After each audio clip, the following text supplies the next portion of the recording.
Hello and welcome to Grotto of Economics. It's Dr. Bauer here. Thank you so much to all those who have watched and have subscribed to my channel. I am extremely grateful. And a big shout out to Rosabel and all your mates. I hope you do find this presentation very useful.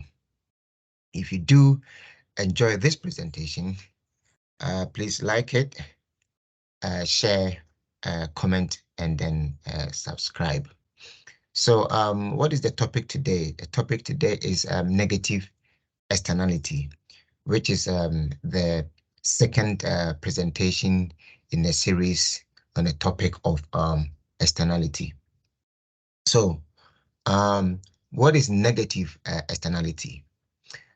Negative externality is said to exist when social cost is greater than private cost in an economic activity. This was defined in the first presentation, so we don't need to go over it again.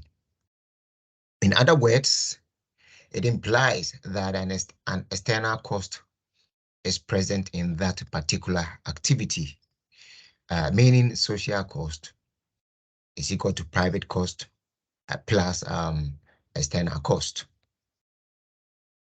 What are the two types of negative externality? We have negative externality from production and negative externality from consumption.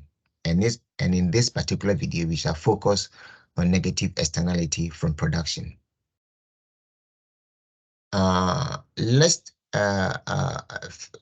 first of all look at some examples of production that give rise to negative externality. We may have production of chemicals, construction of a new road, airline services, construction of a new building, and construction of wind farms, as well as many other activities we have in our society. Okay, so we will proceed by focusing on the production of chemicals. Okay, so in the production of chemicals, we would have private costs and external costs. Looking at private costs, one of them could be the buying of the land, building the factory, buying raw materials, paying workers or employees. Some external costs may be cutting down the trees in order to make the land available for the construction of the factory and offices, pollution of the atmosphere as a result of the production process, and maybe the discharge of harmful waste into local water bodies. Let's see if we can put some monetary values, excuse me, on these costs.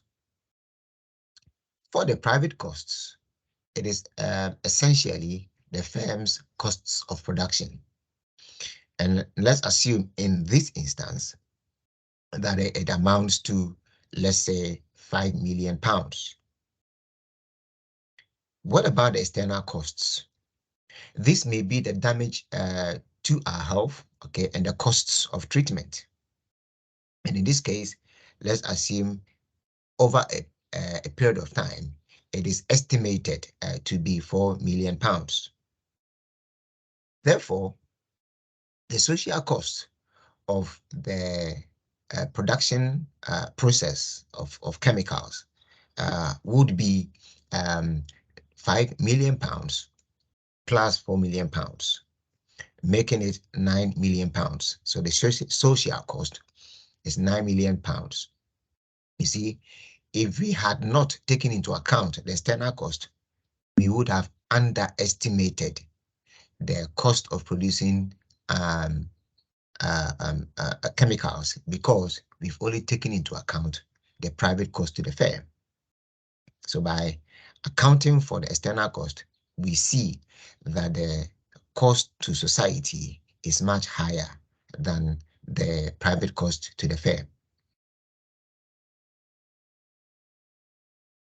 Okay, let's look at some diagrammatic representation of negative externality. So on the vertical axis, we have our price or cost, and on the horizontal axis, we have output level or quantity. And then we have a marginal private benefit to the firm, which is the same as the marginal social benefit and also the same as the demand curve that the firm faces, indicated by the this blue curve, which is sloping downwards. The marginal private cost to the firm is this green curve here, which is upward sloping. Now, given the marginal private cost curve and the marginal social benefit cost curve, or the marginal private benefit curve, we have a price level of P1 and a quantity level of Q1, giving us an equilibrium point A.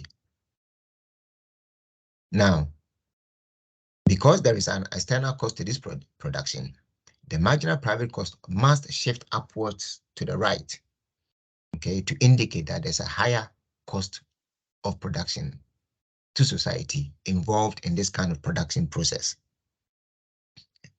Given this new marginal social cost curve, then we have a new price level, which is much higher at P2, and a lower quantity level at Q2, giving us a new equilibrium point B. Now with this new equilibrium point, the external cost is indicated by the vertical lines between the two green curves. So the vertical lines between the two green curves indicate the external cost in the production of chemicals. So then, the initial equilibrium point A shows an output level of Q1 and a price level of P1, which is a higher level of output and a lower price level. Now, the socially desirable equilibrium point is B, okay, whereby we have a lower output level and a higher price level.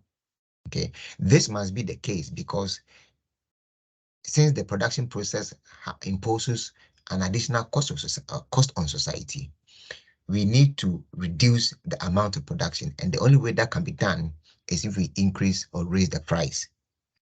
Now, if we fail to do that and we continue to produce at A, then the area ABC is the welfare loss to society, or the deadweight loss triangle, indicating that by continuing to produce at point A, okay, that is the damage to our well-being as a society or as individuals. Okay, so what do we take from this analysis? And therefore, what is our conclusion?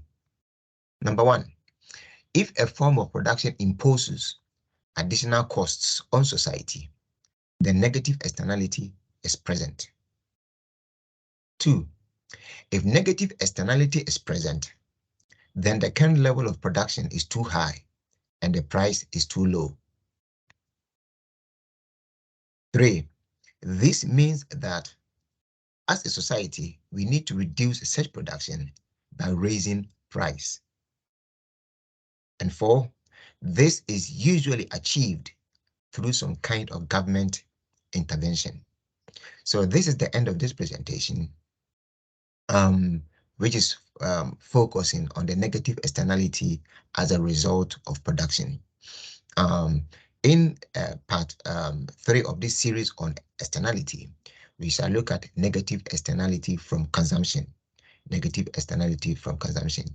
in future videos, we shall look at how government can intervene in these situations to minimize negative externality and also maximize positive externality. Thank you so much for watching. Please leave any comment that you have in the comment section. I hope you have enjoyed this video. please do subscribe to Growth of Economics for more interesting topics in economics. Thank you so much. Bye.